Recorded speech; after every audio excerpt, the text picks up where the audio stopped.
Well, Neil Williams, through perseverance and good fortune, has recovered the money Mr. Ace lost in the crooked real estate deal engineered by Tom Marsh, though Neil hasn't yet heard from Mr. Ace or recovered his job at the newspaper. This episode is in alternate scenes between the Ace's apartment and the office of the managing editor of Neil's newspaper. First to the apartment, early in the morning, where we find Betty at the breakfast table. Listen. Laura, is there any more coffee? Yes, Miss Betty. But, land of goodness, ain't it about time you was getting started for work? Miss Marsh left a long time ago. Oh, I'm not going to work today, Laura. Well, knock me down. Didn't I tell you I'd lost my job? Oh, trip me up. Ain't this here procession awful? Goodness, I thought you knew that Mr. Peabody fired me after he found out I was a friend of Neil's. It's about all he could do, after Neil proved that Mr. Peabody and Mr. Marsh were working together on that crooked real estate deal. Gee, that's too bad that happened, ain't it? Too bad. Why, I think it's very lucky. Now Uncle Ace is going to get his money back. Yeah, but you ain't got a job no more. Oh, but Neil's going to get me one. He says he's sure he can find a job for me somewhere on his paper. That is, after they give him his job back. He ain't got it back yet, though, has he? No, but he certainly will as soon as he takes in that dictaphone record and proves he was right about Mr. Marsh being crooked and that... Oh, there's the door. I wonder who it could be at this time in the morning. It's probably the milkman. I'll get it. If you don't mind, Miss Betty, I'll answer. We got the nicest milkman now. Oh, Sue. What's the matter, Laura? Did I disappoint you? I thought you was the milk. What?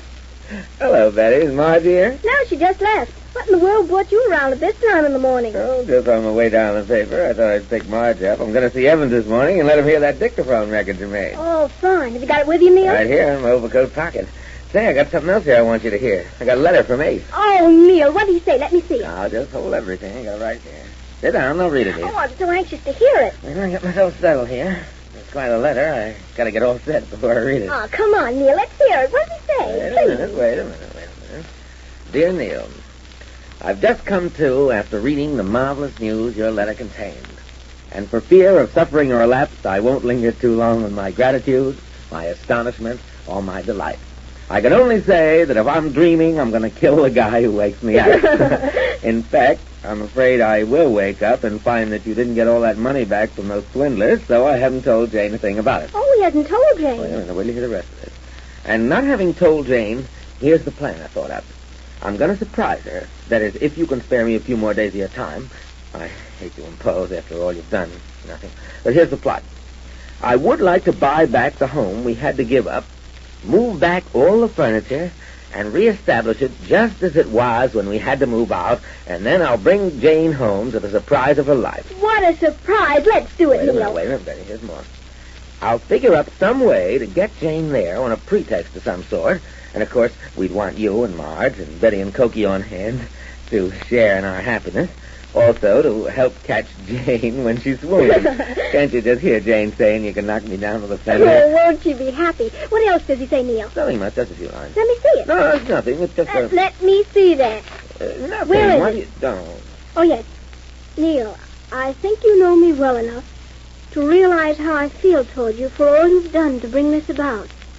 It's friendship such as yours that reestablishes a man's faith in his fellow man. And I don't have to tell you that my faith had sunk pretty deep into the marsh of doubt, if you'll pardon the pun. Betty, you have to read that. I'm afraid I'm going to cry. How about it, Neil? Do you think we can buy the place back without any trouble? Sure, it's been standing empty ever since Jane and Ace moved out. The people that have been holding it will be glad to sell it back. And we'll have to get the furniture moved in and the house cleaned up. Oh, what a job we'll have on our hands. Say, speaking of jobs, I better get down to the post and let Evans hear this dictaphone record and get my job back. Gee, I better get going.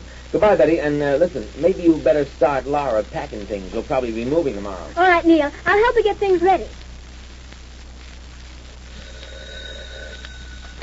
Mr. Evans speaking. Williams, what's he want? All right, I'll give him a couple of minutes. Send him in. Morning, Mr. Evans. Nothing doing, Williams. I haven't changed my mind. I'm not giving you your job back, and that's final. Now, just wait a minute, Mr. Evans. I didn't come to ask for my job back. No? No, in fact, I came here to show you something that'll make you offer me my job back without asking. Hey, what is this, a gag? Look, Mr. Evans, you fired me because I persisted in working on this Tom Marsh case in spite of your order. Well, what about it? Well, I've got the final, conclusive evidence on him now. His own voice admitting he's a crook. His own voice? Right. Shortly after you hired me, a guy named Peabody that works with Marsh called up and asked me to come over to his office. Yeah? When I got there, I found Marsh there, too. Now, just like I supposed, they'd been tipped off I was trying to get the dope on them. And they wanted to buy me off. What for? Keep it out of the paper, of course. But you'd been fired. You weren't working for the paper. Yeah, but they didn't know that then. So I played along with him, you get it? Marsh admitted he'd been mixed up in that Railroad Avenue deal and came right out cold and said it was worth dough to him to keep it out of print. But you'd been fired. You weren't working for the paper. Yeah, but they didn't know that then. So I played along with him, you get it? Marsh admitted he'd been mixed up in that Railroad Avenue deal and came right out cold and said it was worth dough to him to keep it out of print. So he forked over a check, which I'm turning over to my friend Ace. And he didn't find out until later that the dictaphone by Peabody's desk had been running all through our conversation. A dictaphone? Sure, one of those machines they use for dictating letters. Everything Marsh and Peabody had said was right there on the record. Their own voices. Absolutely incontrovertible evidence that they're both crooks. And you've got that record? I have. All right. There's a dictaphone out here in the outer office. Let's put it on and hear it. Just a minute, Mr. Evans. Just a minute. Before we play the record, how about my job? Huh? If I've got the conclusive dope on Marsh, do I start working for the Post again? Absolutely, Williams. If you can prove to me that Marsh is a crook, you'll not only get your job back, but you'll get a $10 raise. How's that strike you? A $15 raise would strike me better. Okay. 15. Well, Now, where's that record? I got it right here in my overcoat pocket. What's the matter? It's not here. Look in the other pocket. No, it's gone. Now, look here, Williams. What is this? Have you been pulling a gag on I me? had it, Mr. Evans, when I left home this morning. Oh, I've got it. I left it at Ace's apartment. Huh? I stopped in there this morning. I sat down for a few minutes, and it must have slipped out of my pocket. I don't know what you're trying to pull here, Williams. No, that's what must have happened. Wait a minute. Let me use your phone, will you? Must be there.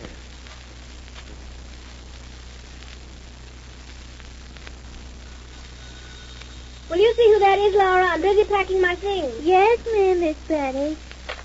Hello? Oh, hello, Mr. Williams. What? Well, just a minute, I'll see. Who is it, Laura? Mr. Williams, I'm going to look on the Davenport for him. Yo, what? He said he left something here he thinks on the Davenport. Oh, yeah, this must be it, this book. Look, he didn't have a book when he came here this morning. I'll hold it up to the phone for him. Is this it, Mr. Williams? Yeah, Laura, let me have that phone. Hello, Neil. The what? The dictaphone record? Oh, Neil, I know you had it. Wait, I'll see. Just hold the line here. Well, what's the matter, Williams? I guess he's going to look for it. I'll have to hold the line a minute. I hope you have got this dictaphone record. Why, of course I got it. Would I come in here with a story like this? I've had reporters working for me long enough to know some of the gags they try to work to get a job back. Oh, no. Now, if this is Hello? a gag... Oh, I thought there was somebody on the phone. And furthermore, you realize that if there actually is a record like that, it's the only evidence you've got against Marsh. Every other piece of information you've brought in here has been absolutely worthless. Hello? It's... Hello, Laura.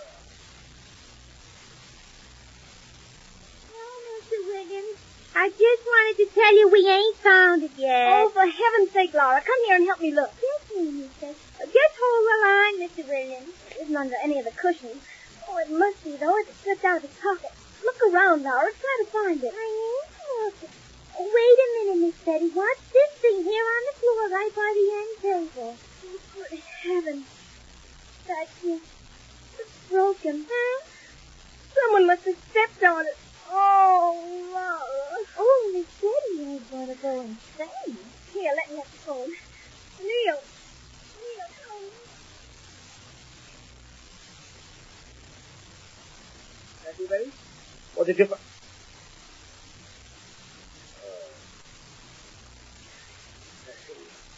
All right, buddy. There's nothing more you can do, I guess. Bye. Well, Williams? It's gone. Busted. What do you mean? The record. Must have slipped out of my overcoat, all right, but it fell on the floor. Somebody stepped on it, and it's broken into 1,000 pieces. Yeah, that's too bad, Williams. I guess that means I haven't got the dope on Marsh after all. Yes, and what's more, you haven't got a job. Yeah, but what... This is my busy morning, Williams. Goodbye. But, Mr. Evans... Now, listen, Williams. I don't want to take any more time talking about this. You haven't got a shred of evidence against Marsh, and you... Oh, wait a minute. That's my phone. Hello. Evans speaking. What? Oh, well, Well, yes, I'd like to talk to you about it if you can drop over. Yeah? Okay, 3 o'clock. Right. Williams. Maybe you were right about Marsh after all. You mean you're going to believe my story? That was Tom Marsh on the phone. He said one of our reporters tricked him into saying something he wants to retract, and he wants to talk to me about it. He's coming over here, and something tells me he's going to try to buy me off. You mean? But he's not going to do it, Williams, because when he comes to be here for a witness, and so will a dictaphone. That's it. And, by the way, Williams, did I say I was going to give you a $15 raise? Well, I'm going to take that back. It's going to be $25. And you're going to handle the Tom Marsh investment? Well, it appears that Neil has received a surprise as pleasant as the one Jane's going to get when she returns and finds her former home refurnished. But we'll learn more of that when next we meet the Easy Aces.